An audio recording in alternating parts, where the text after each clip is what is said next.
Welcome back. Tension is brewing between conservationists and investors over proposed erection of an electric fence along Sirimon and Timau rivers in Lolldaiga Conservancy in the county of Laikipia. Investors argue that the fence will help reduce the ongoing human-wildlife conflict, which has severely affected local communities. However, conservationists warn that the fence could disrupt the sensitive ecosystem where the area will lose larger mammals that make Lolldaiga their home. Both sides are going for each other's jugulars, with conservationists demanding that the 16-kilometer fence take a zigzag design such that some points are erected across River Timau to allow animals get water in the river. The conservationists have already lodged an appeal before the National Environmental Disputes Tribunal, seeking to have the license issued to the investors by NEMA revoked. NTV's Margaret Kimathi now reports. Tucked in the heartland of Laikipia Plateau, the 50,000-acre Lolldaiga Conservancy that is home to the Big Five overlooks the scenic Mount Kenya and provides a rolling view of the Aberdare Ranges, making an irresistible gem for nature lovers. As it is the case with all beautiful things, Lolldaiga's natural beauty invites rivalries and wars over it.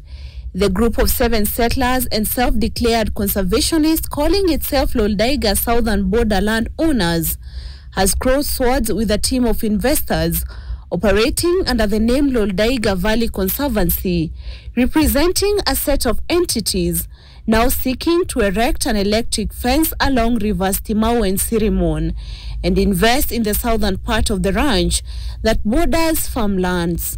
The group of conservationists is opposed to the design of the fence, which has been approved by the National Environment Authority, NEMA. Those who are fencing were removed and others were put. One of the appellants is retired Major General Anthony Rope, who has lived at Koita village for 70 years.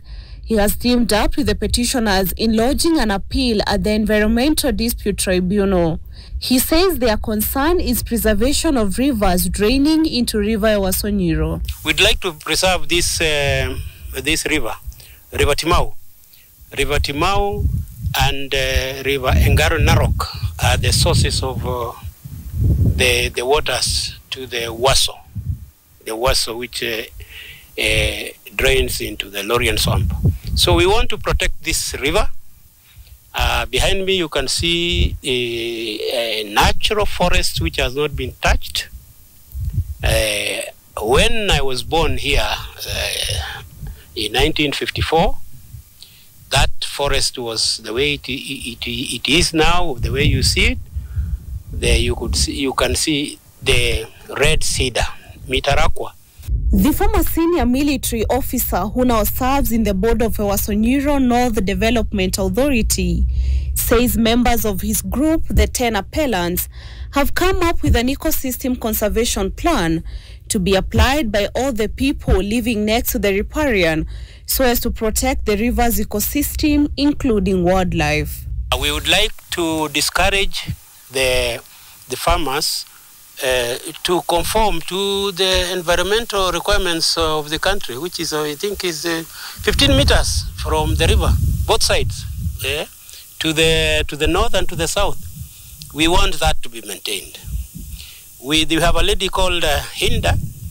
She's a conservationist, and she has done a plan for all of us, for the farmers here.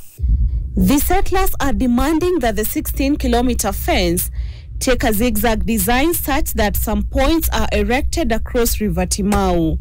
They have already lodged an appeal seeking to have the license issued to the investors by NEMA revoked.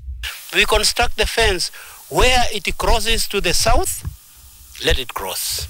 If you want to, those who are constructing the fence would like the fence to go on the other side, the north, so be it.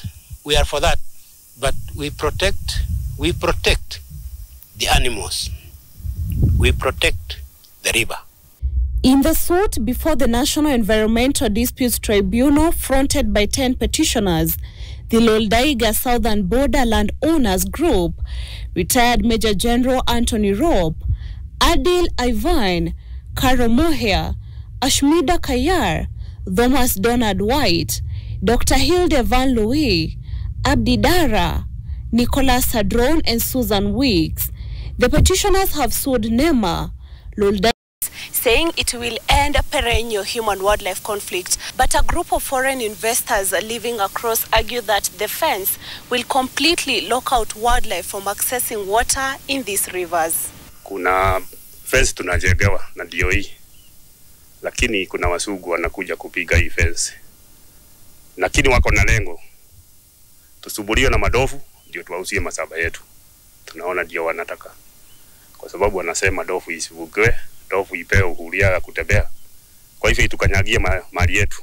Kwa hivyo wananchi wanasema lazima hiyo fence iendelee na kusiwe na mtu, maana hawa wasungu wamekuja hata wamaliza hata miaka 8, wengine wamaliza miaka 10, lakini chini ya hiyo miaka hakuna mazingira walikuja naye, hakuna wanyama walikuja naye. Lakini sisi hatujawahi dhuru ndovu hata nyati ama mnyama gani. Sisi ndio tunalinda wanyama wetu na Mungu alitupea tuishi pamoja nao, lakini tunataka wakae kwao na tunafurahia tukiwaona, lakini wasuiwe wakae upande wa Lolldaiga. Ile nilitoka hivyo. Effects of human-wildlife conflict is evident at the home of Stanley Andati, who lost his 6 sheep to a stray leopard. Andati says the wild animal sneaked into his pen and injured his flock, leaving 2 in critical condition. He was woken up by a commotion in the pen and restless bleating by the sheep. Alitoa kondoo 6 na watoto juu hao wote walikuwa na watoto ndani. Hiyo fence hata mimi naweka mkazo iendelee ndio bado sisi wote ni wakulima. Tuna ukulima ya mboga, nyanya, ufugaji iendelee. Then the majority wins. Umanda member of County Assembly Daniel Mugweru alleges that members of Lolldaiga southern border land owners are involved in illegal tourism.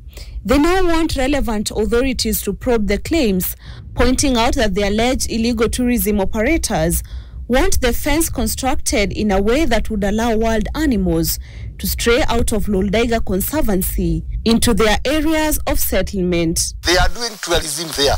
They are hiding in the name of their homes, but they are doing tourism in that area. And so the interest is that the challenge is that if the Lolldaiga Valley fences their lunch, then the animals will not be closing to their private lands where they are doing tourism, and that is the only reason they are stopping the fence. Without forgetting that if the fence immediately is stopped, then the animals will be closing their land up to the farmers. The ward representative questions the logic behind 5 landowners preventing the construction of a fence by Lolldaiga Valley Conservancy, which is only following a presidential directive to ranch owners across the country to contain wild animals within the sanctuaries. How do you advise someone how he will fence his land instead of thinking of yours? What is this interest? This is your neighbor's land. The neighbor has decided to fence and follow the directive of the president. You as a neighbor, how do you direct me on how to fence? But the settlers have denied having any intention of diversifying into tourism business on their land totaling about 50 acres, arguing that they are just concerned with conservation of River Timau ecosystem, which they claim is now under threat.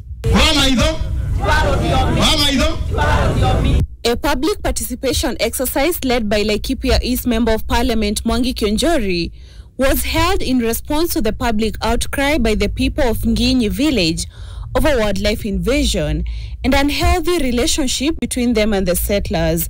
Hiyo fence wanataka ikuje hapa, ipitie hapa kwa hii kanisa, tusahau na mambo ya mto, ili walete wageni kutoka Gambo.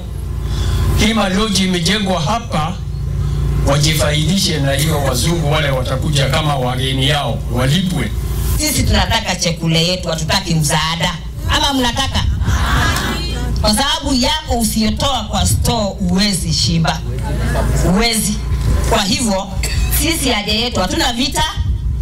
Hao wazungu wakubali vile tunasema. You have trespassed their rights. You have now crossed the road. And now you want electricity fence that you have already agreed as a community where it will be built, a fence that we have waited for more than 60 years. We have negotiated with Lolldaiga. We have agreed as government and Lolldaiga. The president issued instructions that all the private ranchers must fence their land. Laikipia County Commissioner Onesmus Chadha confirms that news of the simmering conflict has reached his office, and he has in turn reached out to the various government departments and agencies to try and resolve the dispute, saying it is a security threat. The government is addressing this matter.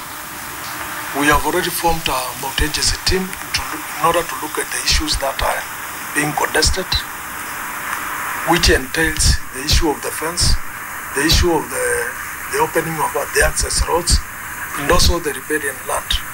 So there is a multi-agency team that is working on this matter, and it comprises of both the national and the county government. Other conservancies like Lolldaiga and other regions, and it's not the problem of Lolldaiga, but it's other people that are within the region, neighboring that areas that are becoming barriers to do the wildlife, the fences. A multi-agency team comprising of representatives from the national and county governments is now set to carry out a road survey exercise in parts of Umande ward to establish whether some settlers have encroached on road reserves. Margaret Kimathi, NTV in Laikipia County.